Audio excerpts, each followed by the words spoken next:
Irak, Libye, Syrie. Près de 30 ans d'intervention occidentale au Moyen-Orient.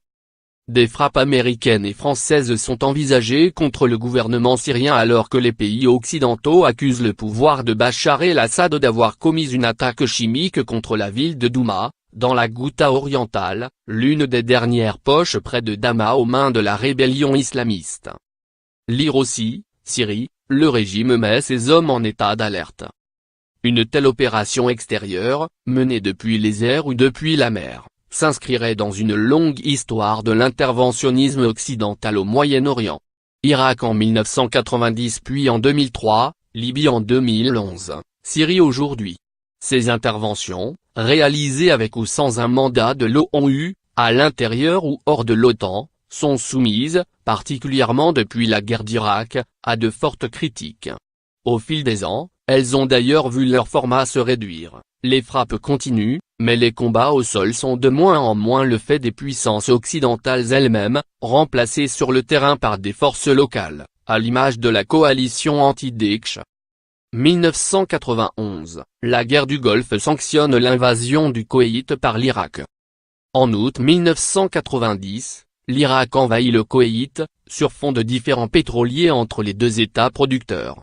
Saddam Hussein, contrairement à ce qu'il espérait, ne peut compter sur le soutien de l'URSS, proche de l'implosion. Le Conseil de sécurité de l'ONU vote un embargo commercial, financier et militaire contre l'Irak, puis un blocus, avant d'autoriser une opération militaire.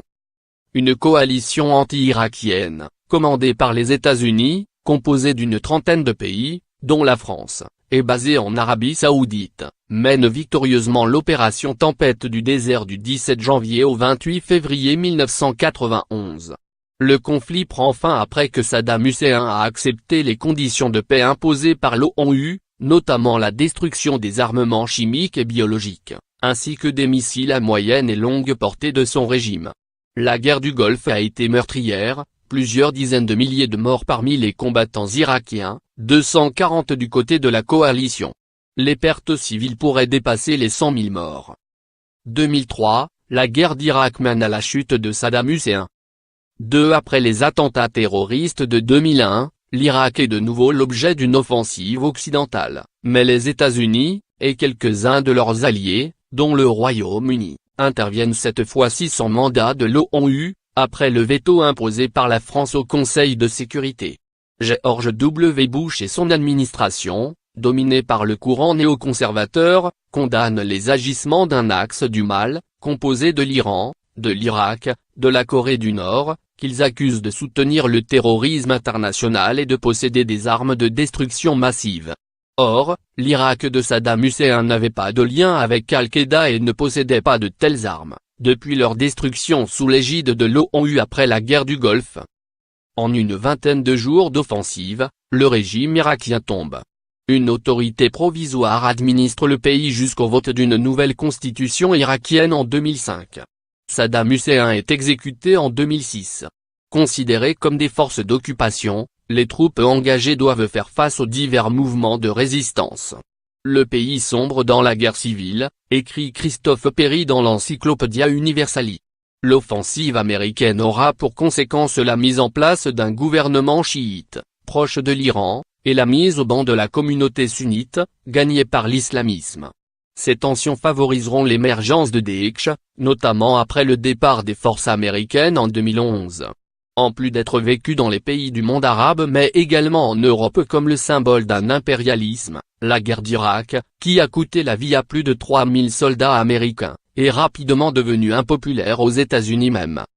2011, intervention en Libye qui mène à la chute de Mouammar Kadhafi.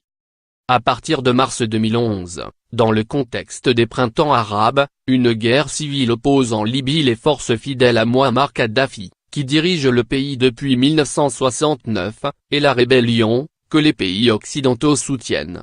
La résolution 1973 du Conseil de sécurité de l'ONU instaure une zone d'exclusion aérienne et permet de prendre toutes les mesures jugées nécessaires pour protéger les populations civiles. Conduite dans le cadre de l'OTAN, l'intervention des États-Unis, de la France et du Royaume-Uni aboutit à la chute du régime de Kadhafi et à la mort du dictateur.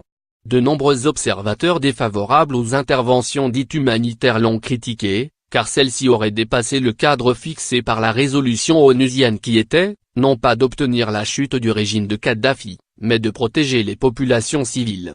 Cet argument a été notamment défendu par deux membres permanents du Conseil de sécurité de l'ONU, la Chine et la Russie. Le pays continue d'être le lieu d'une guerre civile, qui a permis à l'État islamique de s'implanter. Depuis 2014, une coalition internationale contre Daesh. Après l'expansion territoriale rapide de l'État islamique à l'été 2014, une coalition internationale dominée par les États-Unis a été formée par plusieurs puissances occidentales et arabes. Tandis que les premières assurent l'essentiel des frappes aériennes, ce sont des forces locales qui